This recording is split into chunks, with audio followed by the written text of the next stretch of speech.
Hello my people, nkuko nawe nzajya mbakurikiranira imikino ibigezweho hano i Kigali. Nkuko muri kubona isiganwa ry'igare rigeze Nyabugogo, ryahasanze umufana uri hejuru cyane, umufana wari uri muri etage, umufana wari uri ku muhanda, umufana wari utegereje igare. N'ibyishimo by'abanyarwanda koko. Wowe utakora subscribe, murukore subscribe maze tuzajye tukomeza twibanira hano mu Rwanda rwa Gasabo, twirebera imikino ibigezweho kabisa. Ushyiraho na comment na sharinga kugira ngo abantu babashe kubona ibi byishimo by'abanyarwanda. Wowe ugiye gukurikirana iyi video yose, Imana ikomeze iguhe umugisha kandi utayicikirije. Naho buta ciao ciao. Wari kumwe kabakare hafi yawo hafi muhanda shaho iyo warusha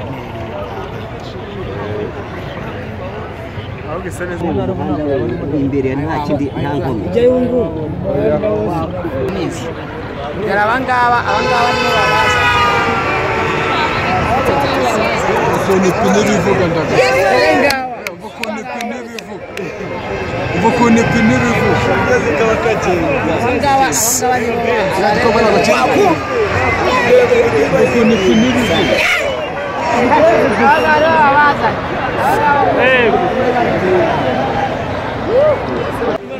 Reba no.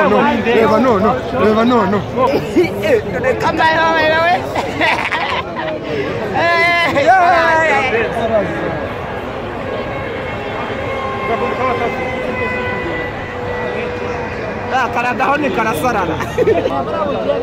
Reba none uramupolisi.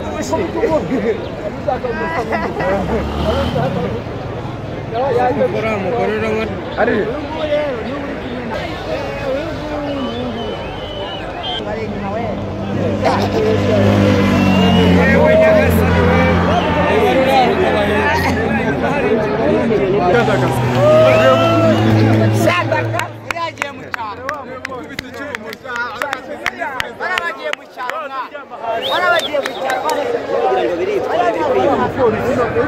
umusaza wacu azatuye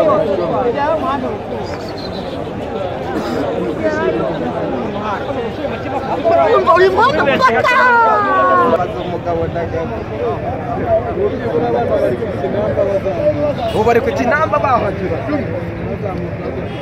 ndabamba n'umwana ukuntu agahera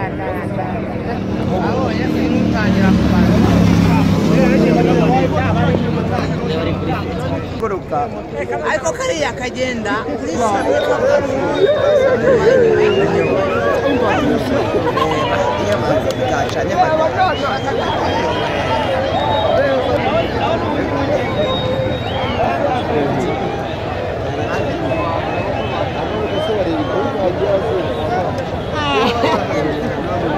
Tuzareba neza agiye kuza gutya,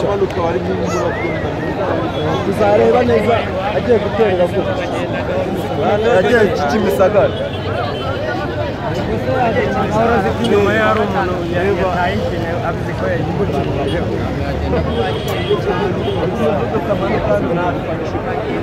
hano nta firiba nakoraho none abana nabo batwara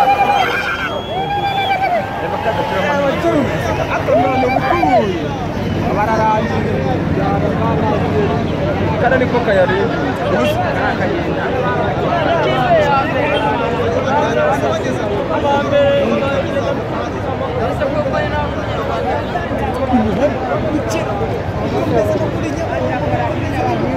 komeza paka bageze umuhanda urakubura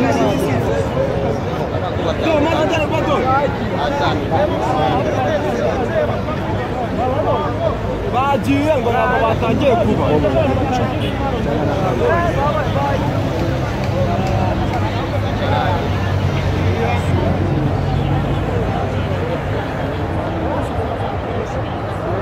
Busara rangiye mwa wayabonye amaduka gusa ni gufata isho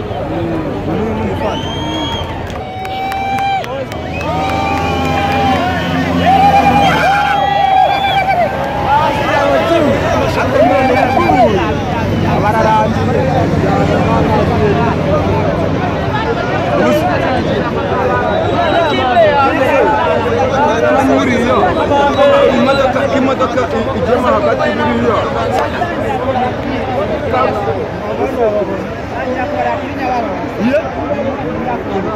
ntabwo imodoka yose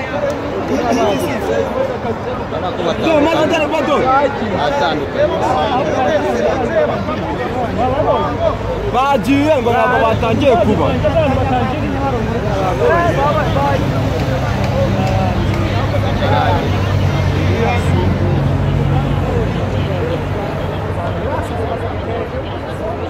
Usara arangiye mwa?